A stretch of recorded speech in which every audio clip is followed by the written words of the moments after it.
good morning. Today we will study the next topic of electricity, that is heating effect of electric current.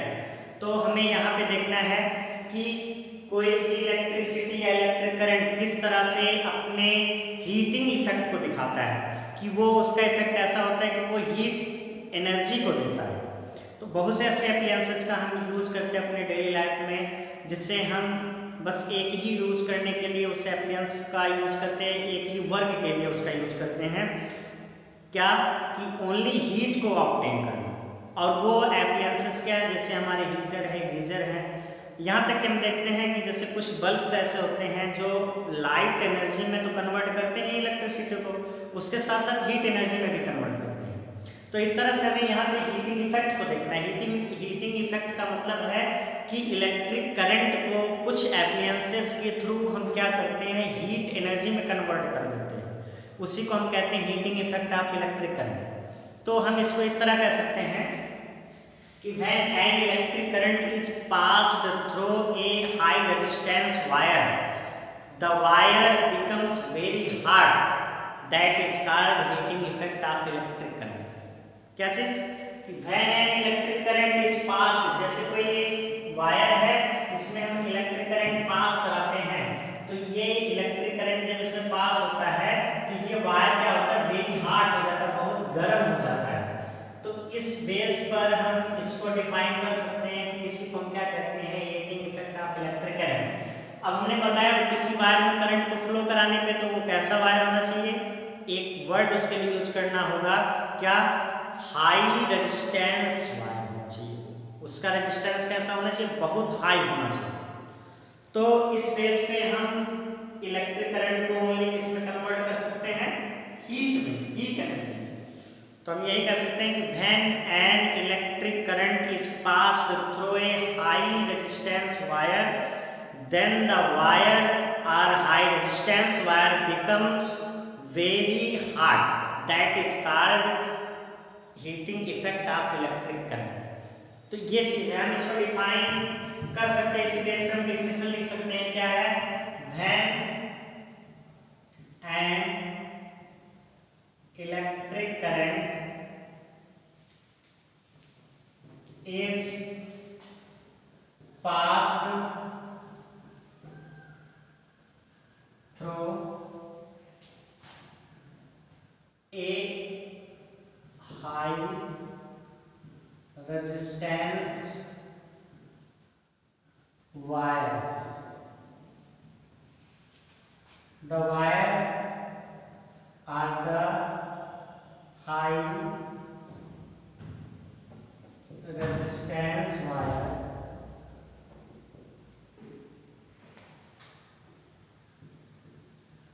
becomes very hot. That is called heating effect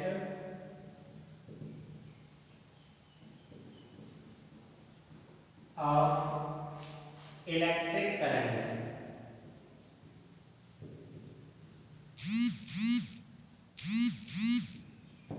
electric current ये चीज कि जब हम किसी high resistance wire में electric current को flow कराते हैं, उसे पास कराते हैं, तो वो हाई रेजिस्टेंस का जो वायर होता है वो क्या हो जाता है, हीट हो जाता है। और जो वो हीट हो जाता है, इसी को हम कहते हैं heating effect of electric current. तो इसमें होता क्या है कि ये जो हाई रेजिस्टेंस का वायर होता है, ये इलेक्ट्रिक करंट को किस में कन्वर्ट कर देता है, हीट में कन्वर्ट कर देता है, हीट एनर्जी में कन्वर्ट करता है। और वो उसके लिए हमने प्रीवियस टॉपिक में पहले ही बता दिया है, जैसे कोई वायर है उसमें करंट को फ्लो कराते हैं क्योंकि ये कंडक्टर होता है, तो वायर में रेजिस्टेंस पाया जाता है, जिसे ओम ने बताया था, उसके बारे में डिस्क्राइब किया था। तो एक्सप्लेन उसका किस ओम ने किया था, जिससे हमें क्या पता चला था कि इसमें इसकी एक प्रॉपर्टी होती है जिसे हम क्या कहते हैं, रेजिस्टेंस कहते हैं। ये रेजिस्टेंस क्या करता है कि जो मटेरियल होता है वायर का, ये इलेक्ट्रिक करंट को फ्लो कराने के लिए जो हम चार्ज को फ्लो कराते हैं, तो वो उसको क्या करता है कि उसका अवरोध करता है, उसके अगेंस्ट वो फ्लो होना चाहता है, उसे रोकना चाहता है। तो ये जो रोकना चाहता है, तो दोनों में टक्कर होती है। जो ये इलेक्ट्रिक करंट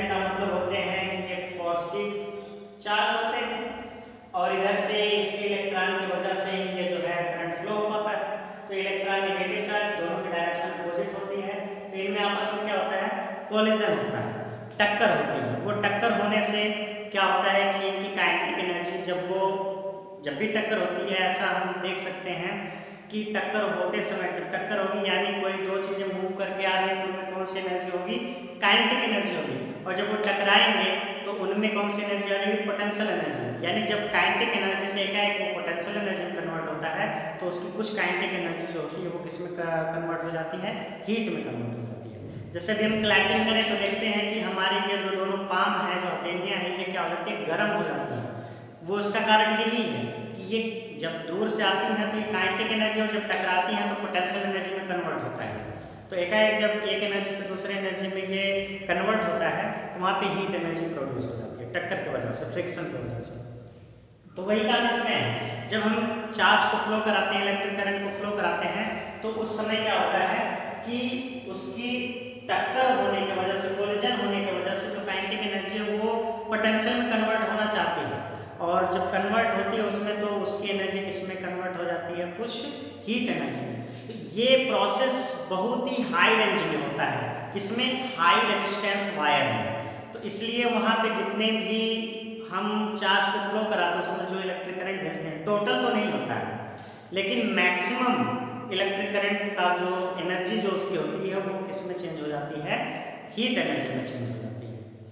तो और ये हाई रेजिस्टेंस के वायर हम हीटर में यूज करते हैं, जैसे नाइक्रोम वायर है, ठीक है। अब बल्ब में फिर भी उसका रेजिस्टेंस तो हाई होता है लेकिन नाइक्रोम जितना नहीं, क्योंकि बल्ब में जो टंगस्टन जो हम यूज करते हैं तो वो लाइट एनर्जी में भी कन्वर्ट होता है। हमें यहाँ पे ओनली हीट एनर्जी की बात करनी है। फिलहाल जब हीट होता है तो हीटिंग इफेक्ट में भी लाइट थोड़ा सा हमें दिखती है, लेकिन ये क्या है, मेन इसका जो पर्पस है वो हीट में कन्वर्ट करना है। हीट से थोड़ा सा लाइट हमें जरूर मिलती है, हल्का फुल्का। उसी तरह से बल्ब में क्या होता है, मेन उसका जो यूज होता है वो लाइट एनर्जी में कन्वर्ट करना होता है, लेकिन वो लाइट एनर्जी उसी बेस पे प्रोड्यूस होती है, किस पे, कि हीटिंग इफेक्ट पे, लेकिन उसका रेजिस्टेंस उतना हाई नहीं होता है, हाई जैसे नाइक्रोम का हीटर में हम जो यूज करते हैं। तो इस तरह से हीटिंग इफेक्ट को देखने के लिए हमें क्या करना होगा कि हाई रेजिस्टेंस का वायर लेना होगा, उसमें जब हम करंट फ्लो कराएंगे तो वो करंट जो होगा वो हीट एनर्जी में कन्वर्ट हो जाएगा, इसी को हम कहते हैं heating effect of electric current. तो अब ये तो थ्योरिकल हो गया है। अब इसमें हम देख लेते हैं कि एक फार्मूलिक बेस पे ले आते हैं कि फार्मूला इसका क्या हो सकता है, हीट के लिए फार्मूला देखेंगे। तो हमने क्या बताया इस डेफिनेशन में कि हम इलेक्ट्रिक करंट को फ्लो कराते हैं। इलेक्ट्रिक करंट होता क्या है, चार्ज भी इलेक्ट्रिसिटी या इलेक्ट्रिक कंपोनेंट कहलाता है। तो चार्ज को ही हम फ्लो कराते हैं।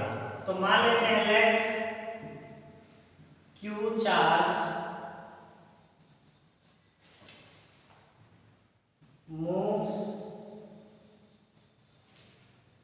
in a wire against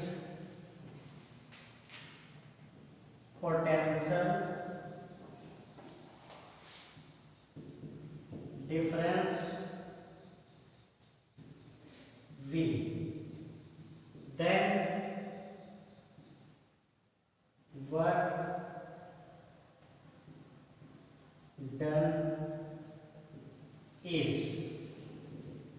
कौन सा कितना वर्क होगा, क्योंकि हमने बताया था इसके बारे में पहले पढ़ चुके हैं। जब हम किसी भी वायर में जिसमें पोटेंशियल हो, पोटेंशियल डिफरेंस हो, उसमें करंट या चार्ज को फ्लो कराते हैं तो वहाँ पे वर्क करना पड़ता है। वो किस बेस पे करना पड़ता है ये हमने प्रीवियस वीडियो में बता दिया है। तो इस तरह से जब ये पोटेंशियल डिफरेंस होगा किसी वायर को, उसमें चार्ज को फ्लो कराएंगे तो वहाँ पे वर्क होगा, और वो वर्क W इक्वल टू हमें मिला था V इंटू क्यू के फॉर्म में। ये फार्मूला प्रीवियस वीडियो में बता दिया गया है। तो W equal to V into Q होता है। अब किसी वायर में जब हम करंट फ्लो कराते हैं तो उसी बेस पे ओम ने भी अपना एक रूल दिया है कि जब हम किसी भी वायर में करंट फ्लो कराते हैं तो करंट फ्लो कराते समय उसके अगेंस्ट एक उसकी प्रॉपर्टी होती है कि उसका अपोज करता है, उस करंट का अपोज करता है, उसे रोकना चाहता है। तो जिसी की वजह से वो गर्म होता है, जो कोलिजन होता है। तो ओम ने बताया था उसके अकॉर्डिंग V इक्वल टू होता है I into R, Ohm's law के according. According to Ohm's law,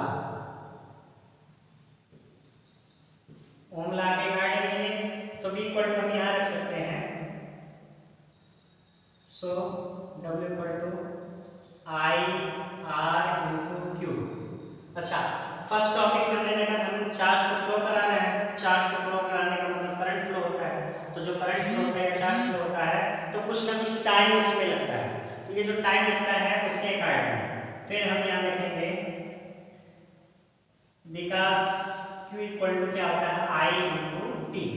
बिल्कुल फर्स्ट टॉपिक में, इलेक्ट्रिसिटी के फर्स्ट टॉपिक में हमने इस फार्मूले को देखा था, Q equal to I into T होता है। फिर हम यहाँ देखेंगे हेंस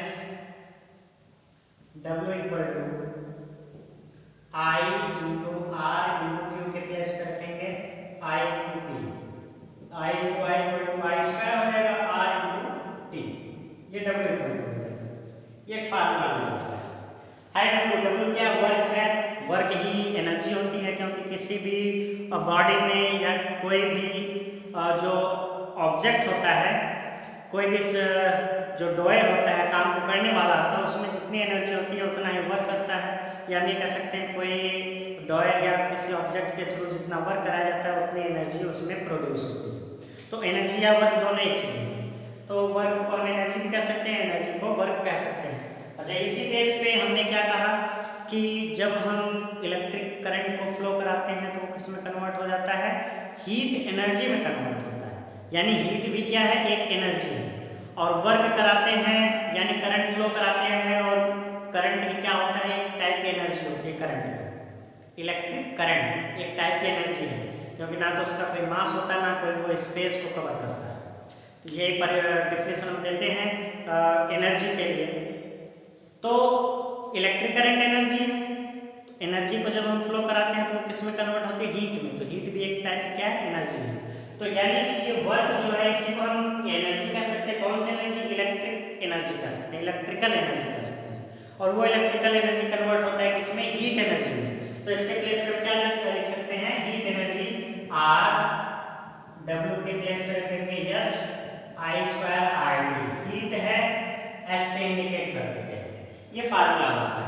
अच्छा, ये हीट क्या है, एनर्जी हमने बताया, इसलिए इसकी यूनिट जो होगी वो क्या होगी, जूल ही होगी, क्योंकि वर्क की यूनिट वो भी जूल है, वर्क ही एनर्जी है, एनर्जी की यूनिट जूल है, और हीट भी एनर्जी है, इसलिए इसकी भी यूनिट क्या हो जाएगी, जूल ही होगी। एनर्जी चाहे जो हो, चाहे जिस टाइप की एनर्जी हो, अगर वो एनर्जी है किसी भी ऐसे क्वांटिटी के साथ, उसके नाम के साथ एनर्जी जुड़ गया, अगर वो एनर्जी है तो उसकी यूनिट जूल होगी। अब ये हीट भी एनर्जी, इसकी यूनिट जूल है। अच्छा, हीट की एक और यूनिट है, कैलोरी में उसे कन्वर्ट करते हैं, कैलोरी में इसकी एनर्जी के वैल्यू को हम ले आते हैं।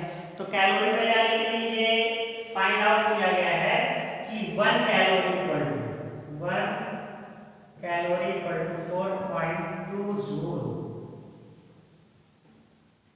4.2 जूल होता है 1 कैलोरी।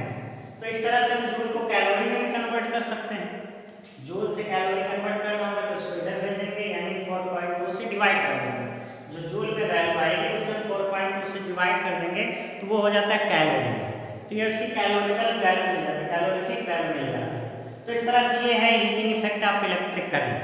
तो heating effect of electric current के टॉपिक में आज के लिए इतना ही। इसके बेस में आगे हम नेक्स्ट वीडियो में कुछ एग्जांपल्स बताएंगे क्वेश्चंस के, जिस बेस पे आपको न्यूमेरिकल्स को सॉल्व करना होगा, और इस टॉपिक को आप लोग अच्छी तरह से लर्न और राइट सब चीज़ें कर लेंगे, और फिर क्वेश्चन जो भी होंगे न्यूमेरिकल्स जो होंगे वो नेक्स्ट वीडियो जब बनाएंगे उसके बेस पे आप एक्सरसाइज के न्यूमेरिकल्स को सॉल्व करेंगे। Okay, thanks.